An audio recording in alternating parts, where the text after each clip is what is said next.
Good afternoon, Kylie. How you going? Good, thanks, Kirby. How are Good. you? Take a seat. Thank you. How's your week been? It's been good. The girls are getting really excited to finish up at school in a couple of weeks, which is good. And we're getting really excited for Christmas. We've put up the Christmas tree today, and the girls have decorated it all as much as they wanted to.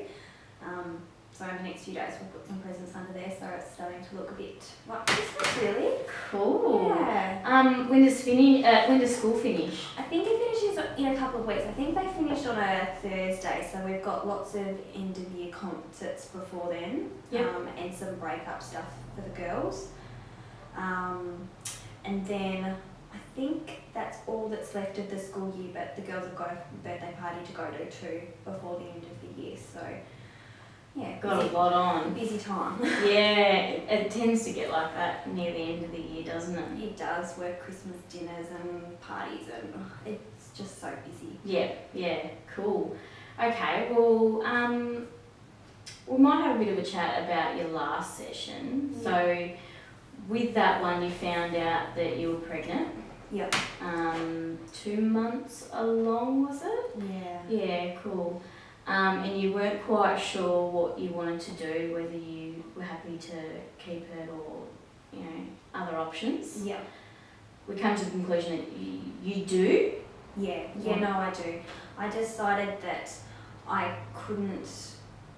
just couldn't think about getting rid of the baby, and I guess I'm already thinking of it as a baby, so I've already become quite attached to it. Yes. So the possibility of doing something to harm it I just don't think I could cope with that. I think that would probably make me feel worse than the initial shock of finding out that I was pregnant.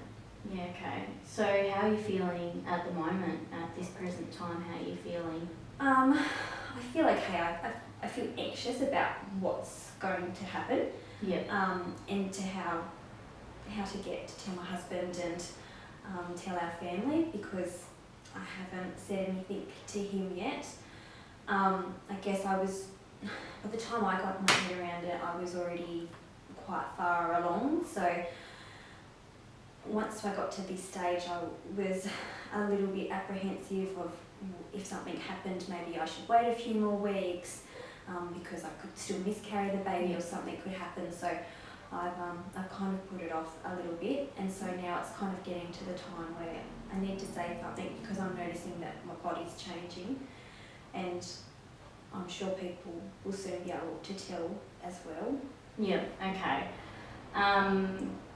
Now, when we finish up our last session, I did get you to have a little think about what would be the best things, and then what maybe some of the roadblocks that you're going to come across with the decision that you've made. Yeah. Did you have a little think about that? I did.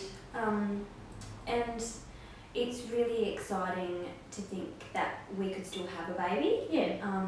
Obviously the girls are quite a lot older, so we decided that we didn't want any more children after that. We thought that with the girls that they kept us quite busy. Yes. So we were happy to stop with the 2. But now that I'm getting used to the idea of having another child, it is quite exciting to think about having who knows what. Yeah. It could be either a little boy, which obviously we don't have, or another little girl, which I'm sure will be spoiled by her big sisters. Yep. Do you think you'll find out what you're having? I don't think so. I think we'll keep it a surprise, seeing it's been a surprise anyway. Yeah. So, and sometimes it's nice not knowing. We didn't know with our first child, so I think we might do the same. Lovely. Yeah. That sounds really good. And what are maybe some of the roadblocks, do you think? Well, obviously I haven't told my husband yet, so that's Yeah. a pretty massive roadblock that I'm going to have to deal with soon. And also the financial pressure of having another child at this stage in our lives. Yes. When I returned to work full time, because we needed that extra money to cover the bills that we had.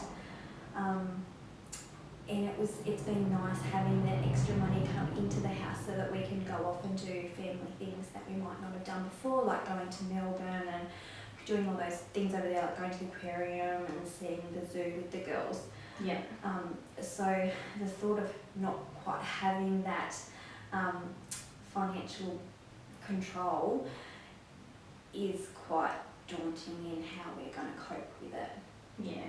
I mean, looking at you now, you seem a bit anxious. Would that be about right? Yeah, definitely. Yeah. What else? What are you feeling?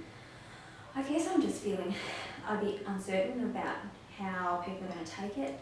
But it's mainly just the financial stuff. It's just, I don't know how I'm going to cope not going to work, because I do like seeing people and having adult conversations, because there's only so much you can talk to kids about, especially young girls and especially a baby. It's a completely different world. And I'm getting quite worried about how my work's going to take me having maternity leave, because we're having issues with staffing at the moment and we don't have enough people to cover the people that we do see. So I'm a bit worried about having that conversation with my manager about me taking some time off, and how much I feel comfortable in taking off and how much we can afford for me to take off as well to spend at home with this baby. Yeah, okay. Do you think, to take the bit of pressure off you, because obviously you're feeling really stressed about you don't want to let work down. Yeah. Do you think you'd be able to have a conversation with your manager soon about that? Do you think that would make you feel a little bit better? I think it would, and I'm really lucky that I have a manager that is really supportive. Yep. So I think that once I sit down with her and have that conversation about what's happening at the moment, it will give her a chance to plan for when I want to start taking maternity leave, because I guess at least being only about 8 weeks pregnant now, she will have a considerable time to think about what they need to do to cover the workload that I had. I just feel really bad about leaving my clients that I see, and how they'll cope with not having me in particular. Yeah. Yeah. But, you know, these things do happen.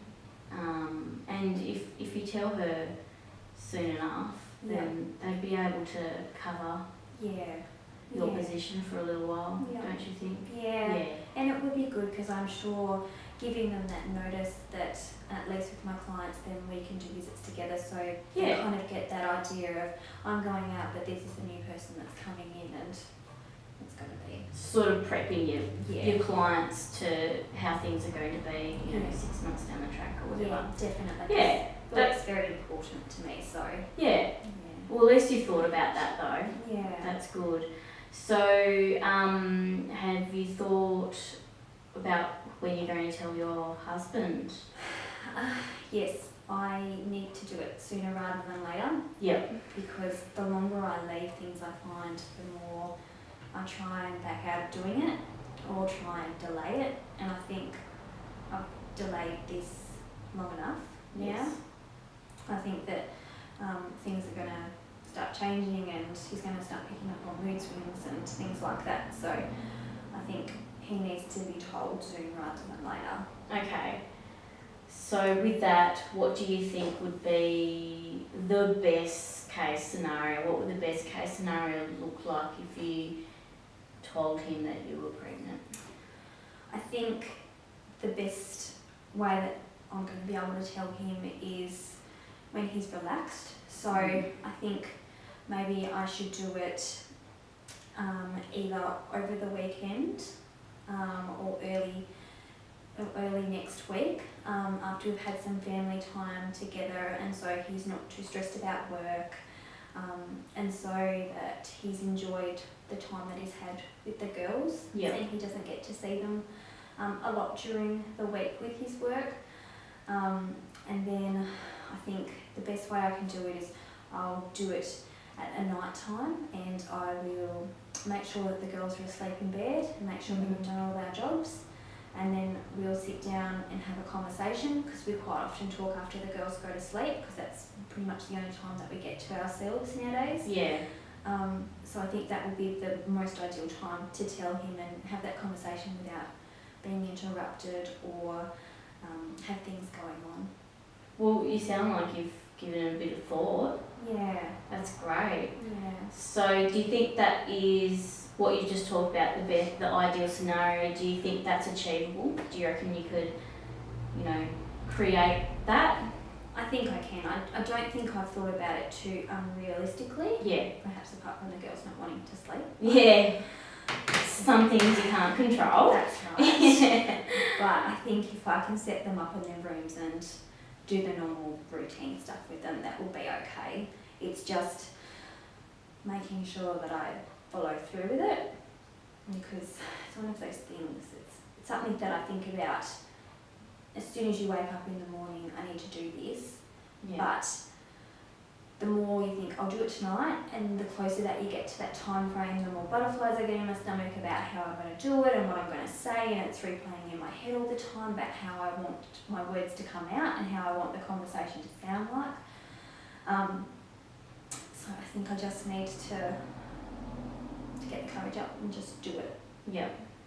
Well, you seem to me like you're pretty overwhelmed with this scenario. Yeah. Would that be correct? Yeah, it's been quite daunting. We never thought we would have another child, with our youngest one being 10. So having a new baby now with such a big age gap is, it's just not what I was expecting to hear.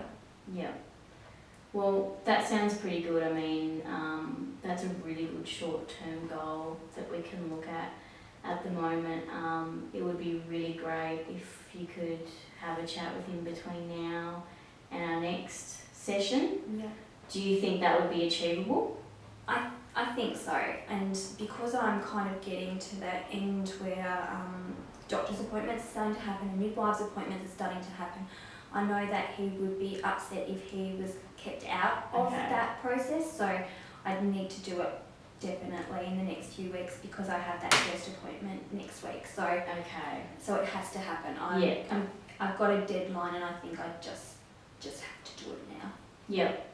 How did he, when you first told him that you were, your first 2 pregnancies, how did he take that news? He was really excited, and I guess the difference is at that time in our lives, it was what we wanted. We wanted to have children, and so that's what we were working towards. Whereas now this one's kind of come out a bit of left field and something that wasn't on either of our radars. But I know he'll be supportive. He can pick up when I'm feeling stressed or if I'm changing in my moods or something like that. So I think he has an inkling that something's going on at the moment, but obviously not quite what's happening, because I don't know if anyone could really pick up on falling pregnant when you weren't trying for a baby. Yeah, okay. That's fair enough. So what else are you worried about at the moment? I'm worried about obviously the financial pressure that's going to be on our family for me to take time off. I'm worried about the impact that it will have on the girls, because it's always been about both of those, and they've had all of our attention and all of our time.